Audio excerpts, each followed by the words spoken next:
কেমন হবে যদি কোনো বাবার কাছ থেকে তার মেয়েকে কেড়ে নেওয়া হয়? কেমনই বা হবে যদি কোনো অপরিচিত মানুষ আপনার বাড়িতে প্রবেশ করে আপনারই পরিবারকে কালো জাদু দ্বারা নিয়ন্ত্রণ করে? বলছিলাম তেমনই একটা কনসেপ্ট দ্বারা মুক্তি পাওয়া মুভি শয়তানের ব্যাপারে, যেখানে দেখানো হয়েছে কিভাবে একটি বাবা তার সন্তানকে কালো জাদুর হাত থেকে বাঁচানোর জন্য নিজের সর্বোচ্চটা দিয়ে চেষ্টা করে। মুভির শুরুতে আমাদের মুভির মেইন চরিত্র কবিরকে দেখানো হয়, যে তার ছেলে ধ্রুবের সাথে নিজের মেয়ে জাহ্নবীর কলেজের বাইরে অপেক্ষা করছিল। একটু পর তার মেয়ে ক্লাস শেষ করে বের হয়।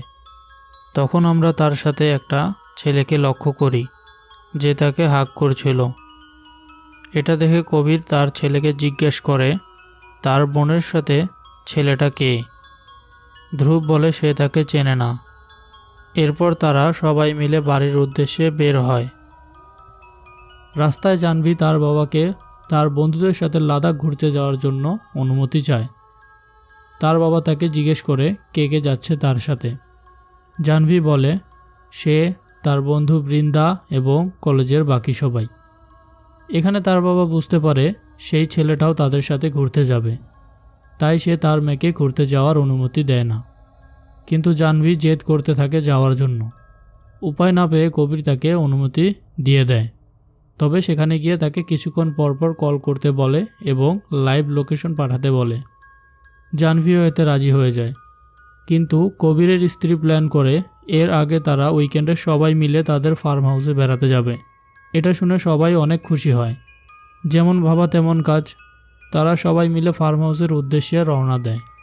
রাস্তায় তারা নাস্তা করার জন্য একটা হোটেলে দাঁড়ায়। এখানে আমরা সবাইকে খেতে দেখলেও জাহ্নবীকে বসে থাকতে দেখি। এখানকার পরোটার বেশি তেল হওয়ার কারণে সে খাচ্ছিল না। এরপর কবির দুটো চায়ের অর্ডার করে, কিন্তু এখানকার নিয়ম ছিল প্রথমে চায়ের কাউন্টার থেকে টোকেন নিতে হবে, তারপর চা পাওয়া যাবে। তাই কবির চায়ের কাউন্টারে টোকেন নিতে যায়। সেখানে তার কাছে খুচরো টাকা না থাকার কারণে টোকেন নিতে পারে না। এখানে আমরা মুভির আরেক চরিত্র বলরাজকে দেখতে পাই, যে তাদেরকে চা এনে দেয়। তাই কবির তাকে ধন্যবাদ দিয়ে তাদের সাথে জয়েন করতে বলে। বলরাজ তাদের সাথে জয়েন করে। একটু পর কবিরের একটা ফোন আসে, তাই সে পাশে চলে যায় কথা বলার জন্য। যদিও তার ফোন নিয়ে ব্যস্ত হয়ে পড়ে। এই সুযোগে বলরাজ জাহ্নবীকে একটি লাড্ডু খেতে দেয়। জাহ্নবী সেটা খেয়েও ফেলে। লাড্ডুটি খাওয়ার সময় জাহ্নবীর কেমন জানি একটা ফিল হয়। একটু পর বলরাজ তাকে সেই পরোটাটি খেয়ে নিতে বলে। আমরা দেখতে পাই জাহ্নবী যেটা তেলের জন্য এতক্ষণ খাচ্ছিল না, বলরাজ বলাতে সেটা পুরো খেয়ে ফেলল। এটা দেখে কবির একটু অবাক হয়, কিন্তু সে এটাতে তেমন একটা গুরুত্ব দেয় না। সেখান থেকে বের হয়ে কবির এবং ধ্রুব দোকানে খাবার নিচ্ছিল, কিন্তু জাহ্নবী তাদের যাওয়ার জন্য তাড়া দিচ্ছিল। এখানে তাকে দেখে আমরা বুঝতে পারি সে কোনো কারণে ভয় পেয়ে আছে। একটু পর বলরাজ তাদের গাড়ির পাশে আবার আসে। বলরাজকে দেখে আবার জাহ্নবীর মধ্যে আমরা কিছু পরিবর্তন লক্ষ্য করি। বলরাজ তাকে একটা বিস্কিটের প্যাকেট দেয় এবং ফার্ম হাউসে পৌঁছা মাত্র এটা তাকে খেয়ে ফেলতে বলে, কিন্তু গাড়িতে থাকা জ্যোতি এটা লক্ষ্য করে আর কিছু একটা বুঝতে পারে। কিছুক্ষণের মধ্যে তারা তাদের ফার্ম হাউসে পৌঁছে যায়। কবির এবং জ্যোতি গাড়ি থেকে ব্যাগ বের করে ফার্ম হাউসের ভেতরে যায়, কিন্তু জাহ্নবীকে ভেতরে না গিয়ে বলরাজের দেওয়া সেই বিস্কুটটি খেতে দেখি, যেটা একটু রহস্যজনক মনে হয় আমাদের। এরপর আমরা সবাইকে ফার্ম হাউসের ভেতরে সুইমিং পুলে মজা করতে দেখতে পাই। গোসল শেষে যখন জ্যোতি ফার্ম হাউসের ছাদে চুল শুকাচ্ছিল, তখন সে ছাদ থেকে বলরাজকে লক্ষ্য করে, যে ফার্ম হাউসের গেটে দাঁড়িয়েছিল। জ্যোতি দৌড়ে গিয়ে এটা কবিরকে জানায়। কবির তাকে দেখে একটু অবাক হয়। বলরাজ বলে তার ফোনে চার্জ শেষ হয়ে গিয়েছে, ফোনে চার্জ দিয়ে সে কিছুক্ষণের মধ্যেই চলে যাবে। কিন্তু জ্যোতি এতে মোটেও খুশি হয় না। সে কবিরের ওপর রাগ করে এবং কবিরকে তাকে চলে যেতে বলার জন্য বলে। কবির বলে শুধু 15 মিনিটের ব্যাপার, চার্জ হলেই সে চলে যাবে। এরপর আমরা জাহ্নবীকে বলরাজের সাথে কথা বলতে দেখতে পাই। জাহ্নবী বলরাজকে তার বয়ফ্রেন্ড এবং লাদাখ ঘুরতে যাওয়ার ব্যাপারে বলছিল। কিন্তু ধ্রুব জাহ্নবীকে নিজের সাথে খেলার জন্য জোর করছিল। এটা দেখে বলরাজ জাহ্নবীকে বলে, তুমি তোমার ভাইয়ের সাথে এমনভাবে খেলো যাতে করে সে কখনো তোমার সাথে খেলতে না চায়। জাহ্নবীও সাথে সাথে তার ভাইকে নিয়ে খেলতে চলে যায়। কিছুক্ষণ পর জ্যোতি ধ্রুবের চিৎকারের আওয়াজ শুনতে পায়। সে দেখে গার্ডেনে জাহ্নবী ধ্রুবকে অস্বাভাবিকভাবে জোরে জোরে দোল খাওয়াচ্ছিল। এটা দেখে জ্যোতি দৌড়ে গিয়ে জাহ্নবীকে থামতে বলে, কিন্তু এতে করে জাহ্নবী থামে না। এরপর কবির এসেও তাকে থামতে বলে, তবুও সে তাদের কথা শুনছিল না। কিন্তু যখন বলরাজ এসে জাহ্নবীকে থামতে বলে, সবাইকে অবাক করে দিয়ে জাহ্নবীও থেমে যায়। এরপর সে নিজেও বুঝতে পারে না সে কেন এমনটা করছিল। কবির তাকে এটার জন্য বকা দেয়, ধ্রুবকে সরি বলতে বলে। এখানে আমরা বুঝতে পারি বলরাজ জাহ্নবীকে যেমন যেমন বলছিল জাহ্নবীও ঠিক তেমনটাই করছিল। এভাবে রাত হয়ে যায় আর আমরা দেখতে পারি সবার সাথে বলরাজও এখনও বসে আছে। এখানে বলরাজ জাহ্নবীকে তার বয়ফ্রেন্ডের সাথে ব্রেকআপ করতে বলে। জাহ্নবীও সাথে সাথে ফোন দিয়ে তার বয়ফ্রেন্ডের সাথে ব্রেকআপ করে নেয়। এটা দেখে কবির ও জ্যোতি দুজনেই অবাক হয়ে যায়। কবির রেগে গিয়ে বলরাজকে ঘর থেকে বের করে দিতে গেলে বলরাজ জাহ্নবীকে তার বাবাকে আটকানোর জন্য বলে। জাহ্নবীও বলরাজের কথা মতো তার বাবাকে আটকানোর জন্য ধাক্কা দিয়ে দেয়। এটা দেখে কবির ও জ্যোতি ভয় পেয়ে যায়। তারা বুঝতে পারে জাহ্নবী নিজের কন্ট্রোলে নেই। বলরাজ জাহ্নবীকে যেটা যেটা বলবে সে সেটাই করবে। কবির বলরাজকে জিজ্ঞেস করে সে কি করেছে তার মেয়ের সাথে, কেন সে এমনটা করছে। বলরাজ বলে, আপনারা আপনার মেয়েকে সারা জীবনের জন্য আমাকে দিয়ে দিন। এটা শুনে কবির রেগে যায় এবং বলরাজকে মারতে শুরু করে। বলরাজ কবিরের সাথে না পেরে ওঠায় জাহ্নবীকে বলে ধ্রুবের মাথা ফাটিয়ে দিতে। আর জাহ্নবীও তার কথা শুনে তেমনটাই করে এবং ধ্রুবের মাথা ফাটিয়ে দেয়। এর কিছুক্ষণ পর আমরা দুইজন পুলিশকে দেখতে পারি যাদের লুকিয়ে জ্যোতি কল করেছিল। তারা বিপদে থাকা সত্ত্বেও পুলিশকে কিছুই বলতে পারে না, কারণ বলরাজ জাহ্নবীকে কিচেনে গ্যাস চালু করে বসে থাকতে বলেছিল। যদি তারা পুলিশকে কিছু বলার চেষ্টাও করে তাহলে জাহ্নবী সিলিন্ডার ব্লাস্ট করে নিজেকে মেরে ফেলত। এটার ভয়ে জ্যোতি পুলিশকে বলে, আমাদের ছোট ছেলে ধ্রুব হয়তো ভুল করে ফোন দিয়েছিল। এটা শুনে পুলিশও তেমন একটা কিছু না বলে চলে যায়। এদিকে ধ্রুবের অনেক বেশি রক্ত বের হচ্ছিল, তাই কবির বলরাজকে বলে, তোমার টাকা পয়সা যা লাগে আমি দিয়ে দেব, আমাদের ছেড়ে দাও।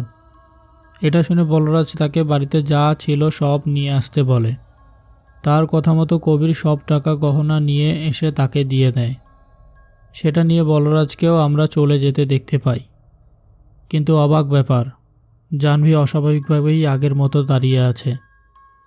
এটা দেখে কবির দৌড়ে গিয়ে দরজা খুলতেই দেখে বলরাজ গেটের সামনে দাঁড়িয়ে টাকার ব্যাগে আগুন লাগিয়ে দিয়েছে। তাদের বুঝতে বাকি থাকে না বলরাজ এখানে টাকার জন্য আসেনি। জ্যোতি কবিরকে জিজ্ঞেস করে সে জাহ্নবীকে নিয়ে যাবে। কবির বলে, আমি নিয়ে যেতে দেব না। এর কিছুক্ষণ পর আমরা বলরাজকে ঘুমাতে দেখি এবং তার পাশে জাহ্নবী ছুরি হাতে দাঁড়িয়ে পাহারা দিচ্ছিল। কবির এই সুযোগে নিচে থাকা বলরাজের ফোনটি নিতে গেলে জাহ্নবী তাকে সিঁড়ি থেকে নামতে দেয় না। কবির বাধ্য হয়ে আবার উপরের ঘরে ফিরে আসে এবং জানালা দিয়ে নিচে যাওয়ার চেষ্টা করে। ততক্ষণে আমরা জ্যোতিকে বলরাজের সাথে ফাইট করতে দেখতে পাই। কবির জ্যোতিকে সাহায্য করতে আসলে জাহ্নবী তার পায়ে চাকু চালিয়ে দেয়। কবির তবুও নিজেকে কোনো রকম সামলে নিয়ে জাহ্নবীকে সিঁড়ির সাথে বেঁধে ফেলে এবং বলরাজকে মারতে শুরু করে। এক পর্যায়ে কবির বলরাজের গলা চেপে ধরলে বলরাজ বলে, জাহ্নবী জোরে জোরে হাসতে থাকো, যতক্ষণ না পর্যন্ত তুমি মারা যাচ্ছ ততক্ষণ পর্যন্ত থামবে না। জাহ্নবীও জোরে জোরে হাসতে শুরু করে। এটা দেখে কবির বলরাজকে ছেড়ে দেয়। তখন বলরাজ রেগে গিয়ে আবার জাহ্নবীকে বলে তার ভাই ধ্রুবকে উপরে গিয়ে মেরে ফেলতে। জাহ্নবী চাকু নিয়ে উপরের দিকে যেতে থাকে ধ্রুবকে মারার জন্য, কিন্তু কবির তাকে কোনো রকম আটকে নেয় এবং স্টোর রুমে নিয়ে যায়। জাহ্নবীও সুযোগ পেয়ে স্টোর রুমে তার বাবা মাকে বাইরে থেকে আটকে দেয়। এরপর সে আবার তার ভাইকে মারার জন্য চাকু হাতে খুঁজতে থাকে। ততক্ষণে ধ্রুব ছাদের উপর লুকিয়ে পড়ে। জাহ্নবীও বুঝতে পারে ধ্রুব ছাদে কোথাও আছে। সে জলদি গিয়ে ছাদের দরজায় জোরে জোরে বাড়ি দিতে থাকে এবং ভয়ে ধ্রুব জোরে জোরে তার বাবাকে ডাকতে থাকে। কিছুক্ষণের মধ্যে জাহ্নবী তার পাশে থাকা কুড়াল দিয়ে দরজা ভেঙে ফেলে। ততক্ষণে কবিরও দরজা ভেঙে সেখানে চলে আসে, কিন্তু সে কিছু করার আগেই জাহ্নবী ধ্রুবকে ছাদ থেকে ধাক্কা দিয়ে ফেলে দেয়। কিন্তু তারপরেও আমরা দেখি ধ্রুব কোনো রকমে বেঁচে গেছে। কোনো উপায় না পেয়ে জাহ্নবীর বাবা মা তাকে বলরাজকে দিয়ে দিতে রাজি হয়। বলরাজ জাহ্নবীকে নিয়ে চলে যায় এবং জ্যোতি ধ্রুবকে নিয়ে হসপিটালের উদ্দেশ্যে রওনা হয়।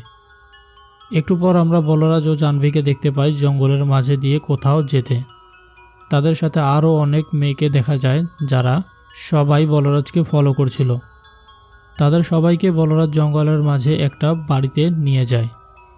এখানে আমরা বলরাজকে অন্য এক রূপে দেখতে পাই এবং তার পেছনে আমরা শয়তানের মূর্তিও দেখতে পাই। হয়তো বলরাজ শয়তানকে খুশি করার জন্য সকল মেয়েগুলোকে উৎসর্গ করবে। কিছুক্ষণ পর আমরা কবিরকে সেই জায়গায় দাঁড়িয়ে থাকতে দেখি। ঠিক সেই মুহূর্তে কেউ তাকে পেছন থেকে মেরে অজ্ঞান করে ফেলে। যখন তার জ্ঞান ফেরে, সে দেখে বলরাজ তার হাতে পুতুল নিয়ে আগুনের মধ্যে ফেলছে। কবির সুযোগ পেয়ে তার পাশে জ্বলতে থাকা আগুনের থেকে একটি লাঠি তার পায়ে ঢুকিয়ে দেয় এবং তার জিহ্বা কেটে ফেলে, যাতে করে সে কাউকে কিছু বলতে না পারে।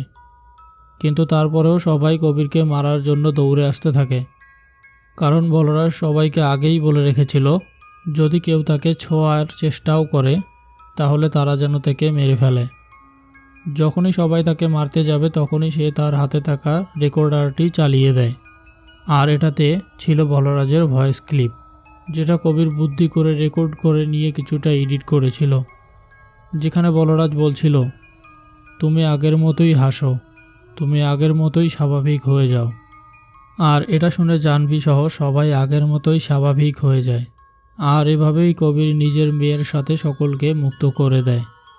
মুভির শেষ মুহূর্তে আমরা দেখতে পাই কবির বলরাজকে কোনো একটা জায়গায় শিকল দিয়ে আটকে রেখেছে এবং খাওয়ার জন্য মরা ইঁদুর দিয়ে বলে, একটা বাবা তার সন্তানের জন্য এত কষ্ট করে আর তুমি এক রাতেই তাকে নিয়ে যেতে চাও।